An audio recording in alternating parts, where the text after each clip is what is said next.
Hello, hi, and hey, what is going on? This is Cody, and you are tuned into B-Boy 45, broadcasting from the Seacrest Studios at Children's Hospital, Colorado. It is that time for another special edition of the latest news to keep you in the groove.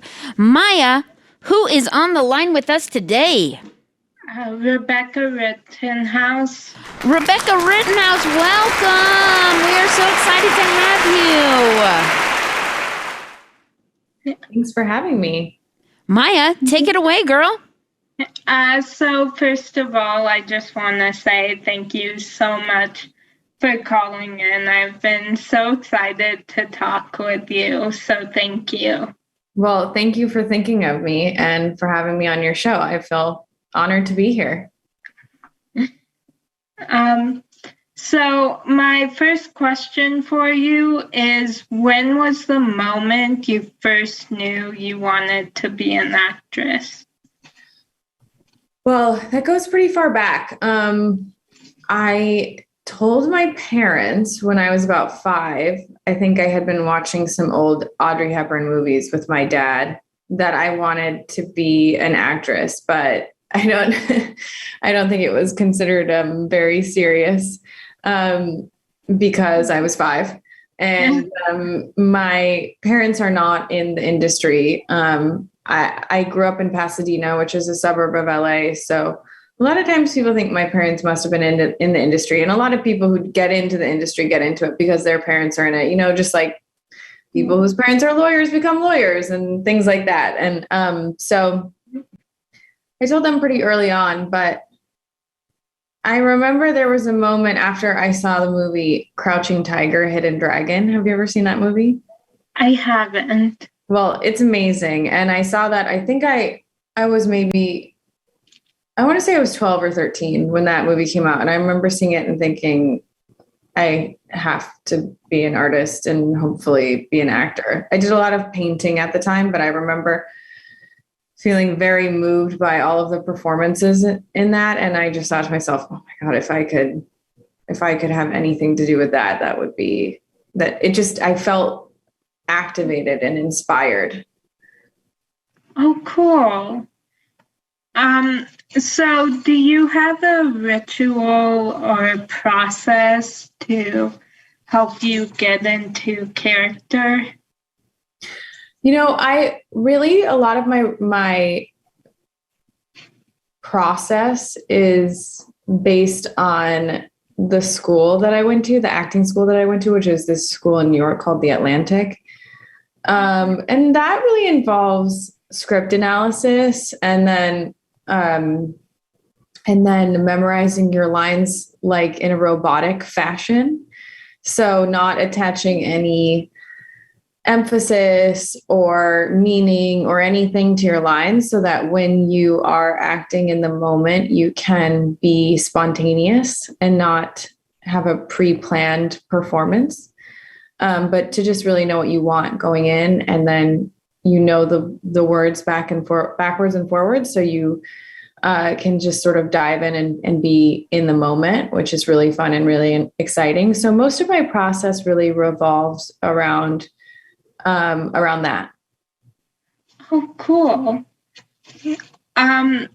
So you were in the series Red Band Society. Yes, yeah. And I loved that show, and I was so disappointed when it ended. I know, we all were really disappointed when that ended.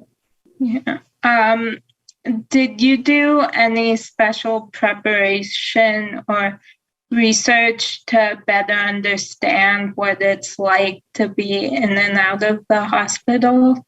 Yeah, we visited some hospitals, and I played a nurse on that. So I spoke to some people I knew that were nurses, some people I didn't know. And it was a really eye-opening experience for me to see what it's like, to be in and out of the hospital so often, and how the nurses and the doctors can really become so close with their patients. And that was a really powerful experience. And I felt like it was a powerful series, and I'm sure, you know, as a kid who's been in the hospital for a long time, you know, it's so nice to see yourself represented, right, on TV. Yeah.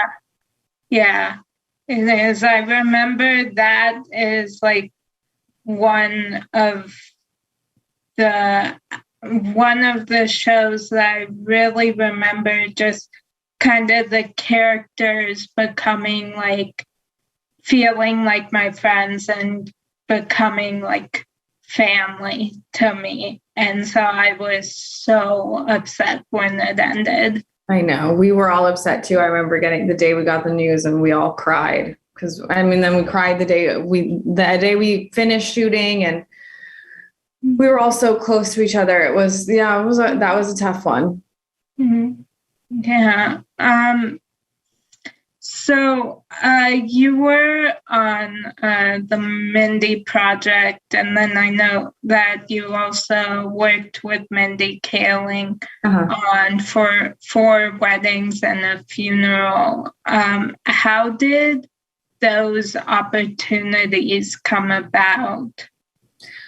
Well, for the Mindy project, I just auditioned. You know, my agent sent me an audition for this character who was really icy and cold. And I thought she seemed like fun. I know that seems probably counterintuitive, but I went in there and I just thought, how disconnected from other people can I seem?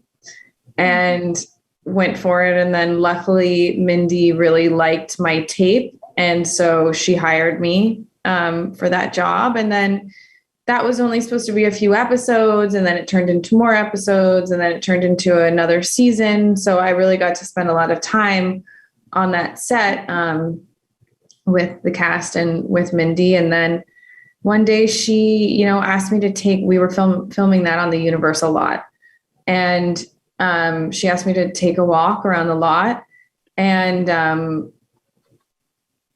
I was like, at first I was like, oh no, what did I do wrong? Am I in trouble?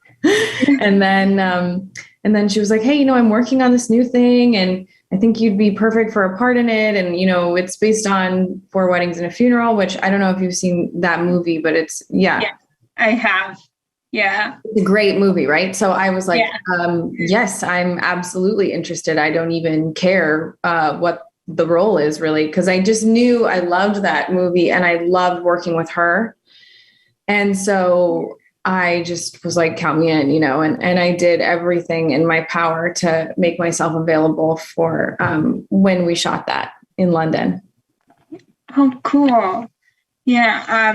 Yeah, my next question was actually if you were a fan of the movie before. Definitely a fan of the movie. I think, oh my gosh, I love that movie so much. It's one of those that just perfectly encapsulates everything about like that genre of movie where you're laughing and then you're crying and then you want them to be together and then you're rooting for the friend. And it's like all of that stuff mixed into one. And it's such a perfect movie.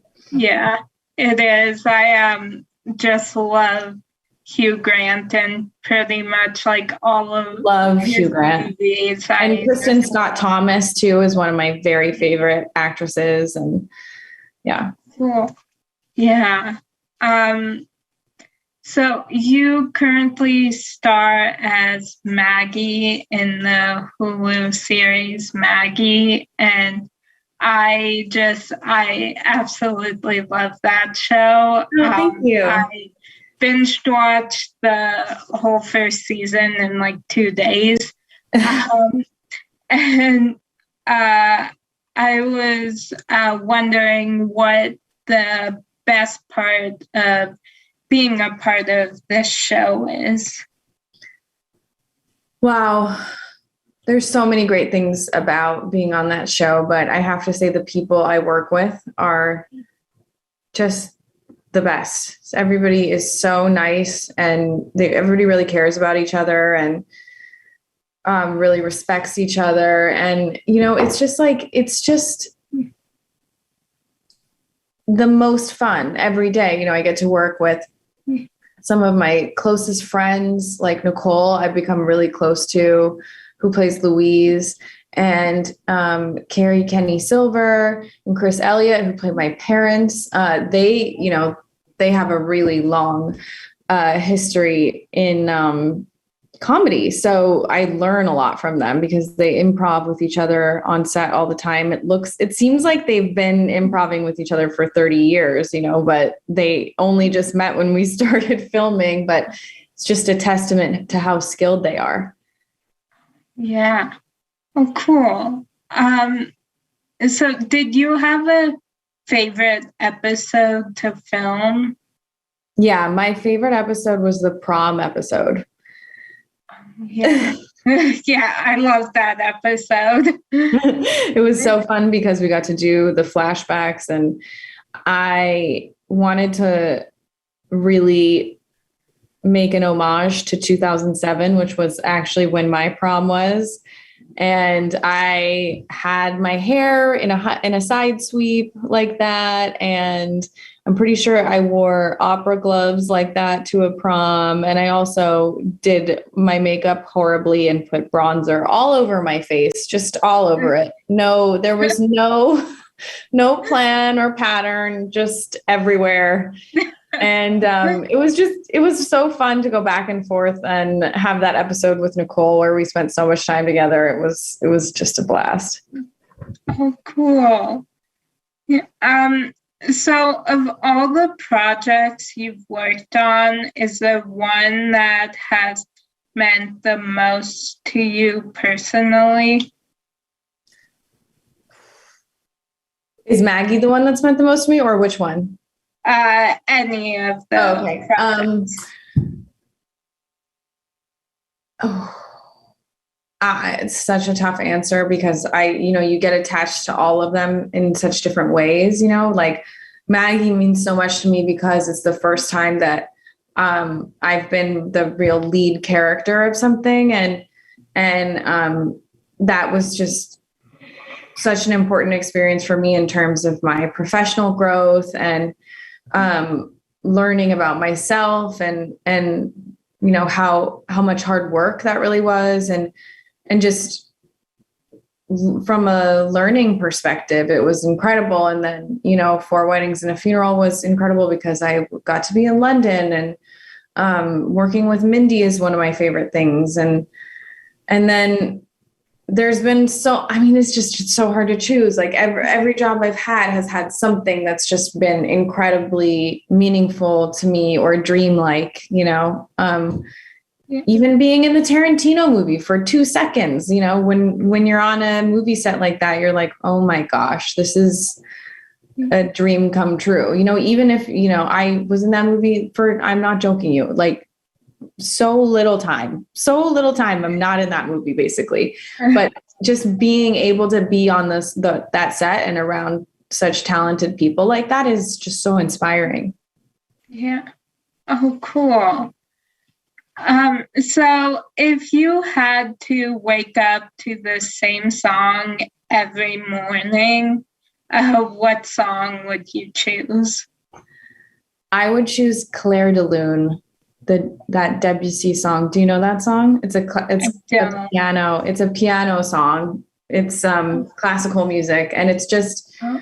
I just think it's so beautiful and so calming and so peaceful, and it's kind of hopeful, it's just, I just feel like that would just be such a nice way to start your day, like peaceful and calm and optimistic. Yeah. Oh, cool. Yeah. So what show or movie is your go-to when someone asks for a recommendation? Wow. Well, 2 of my recent favorites are Succession. I love Succession. I think it's hilarious and dark, but also so well written, and the characters are so defined. And then I also love White Lotus. I'm a big fan of Mike White, and I just think it's brilliantly satirical and funny and amazing. So those are my two probably most recent recommendations. I love Severance too. Yeah. Oh, cool. Yeah, out of all of those, the only one I've seen is Severance. Did you like it? I did. Yeah. I just think it's so specific visually. I just think it's well, first of all, the finale was one of the coolest finales I've ever seen. But then just the way it looks, the color palette, it has such a specific look, and it really feels like one long movie. Yeah. Cool. So what show or movie do you watch when you just want to be comforted? I really love Friends. Yeah. I grew up watching Friends, and it just transports me to a time when things were easy. Not to mention, it's just genuinely so funny. And I think everyone in that cast is beyond talented in comedy, and they all are so dialed into their characters. I learn from them still. Yeah. Cool. Yeah. Friends is definitely one of my comfort shows too. What's another one of your comfort shows? Oh, Will and Grace. Oh, so good. I love Will and Grace. That was another one I watched a lot growing up too. Yeah. Yeah, and then there's a Netflix show that I love called Alexa and Katie. That's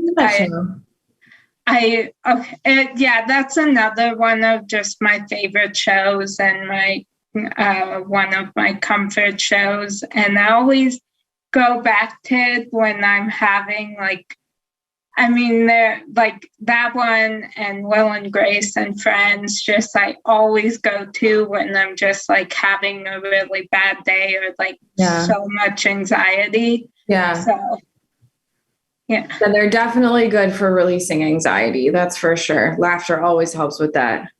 Yeah, it does. Yeah. So is there a line from a movie, show, song, or book that's always stuck with you and has inspired you? Wow, that's such a good question. And I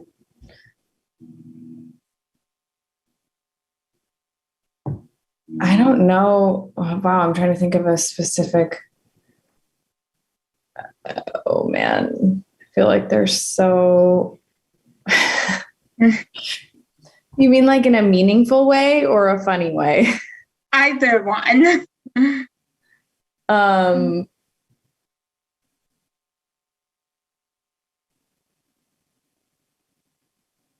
Oh gosh, you know what? I think it's kind of both at the same time. Have you seen Legally Blonde? Yes, I have. Okay, do you remember the moment when she looks at the list to see who got into the internship at the law firm? Yeah, I think she fights her way to the front of the list, and then she looks down the list and she sees her name and she just goes, "Me!" I love that moment so much because I relate to it, with auditioning and wanting parts so badly. And oh my gosh, I just relate to that moment of feeling like when you get a part, you're like, oh, like, yes, like I got it. They chose me. And then also just, I love sort of what's behind that, which is that she really bets on herself and believes in herself. And she's so triumphant in that moment that it just, it's hilarious to me, but it's also inspiring. Yeah. Yeah. I love those movies. So good. So good. Yeah, they are.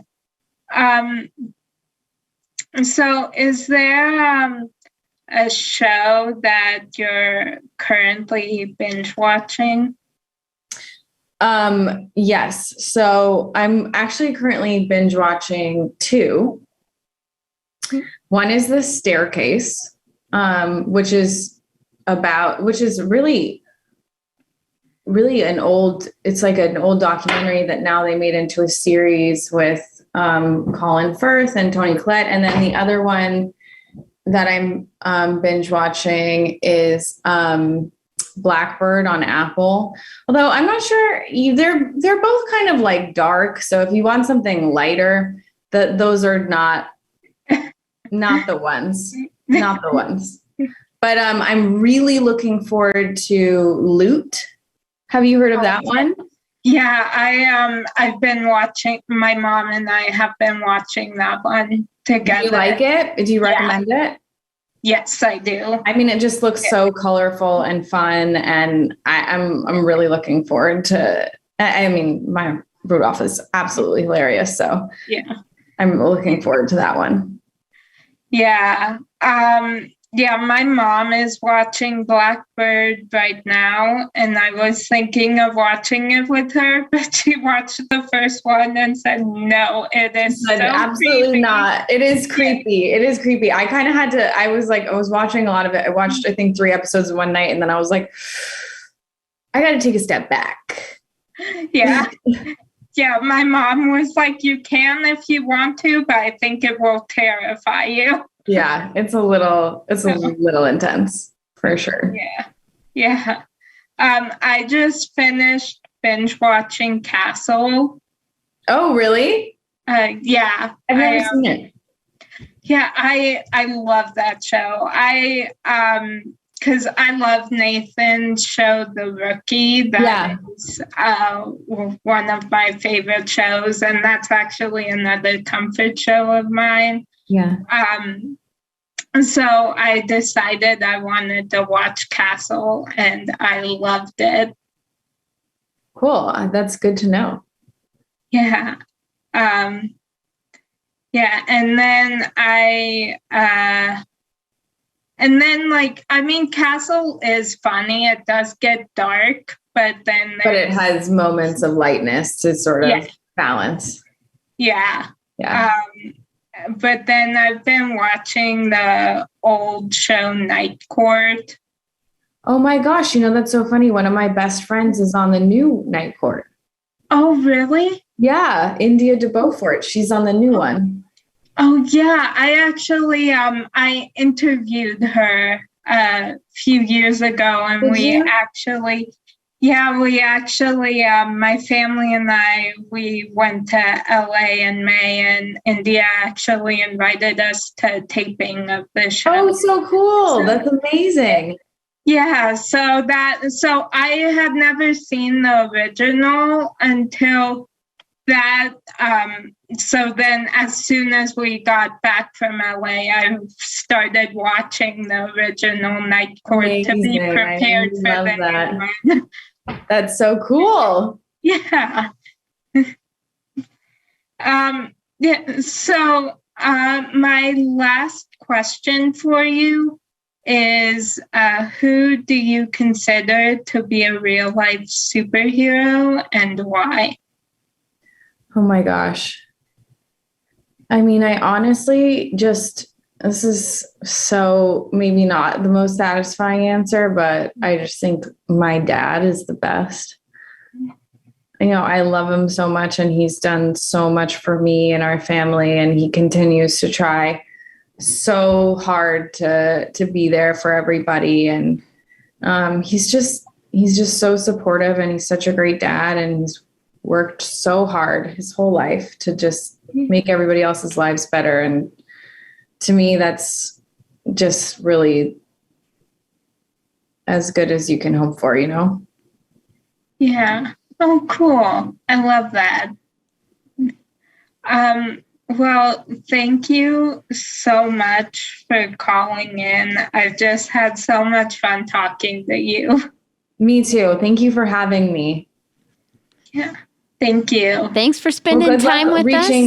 Reaching your goal. That's awesome. Thank you. Thank you so much. She's getting close. Thank you so much. So close. So close.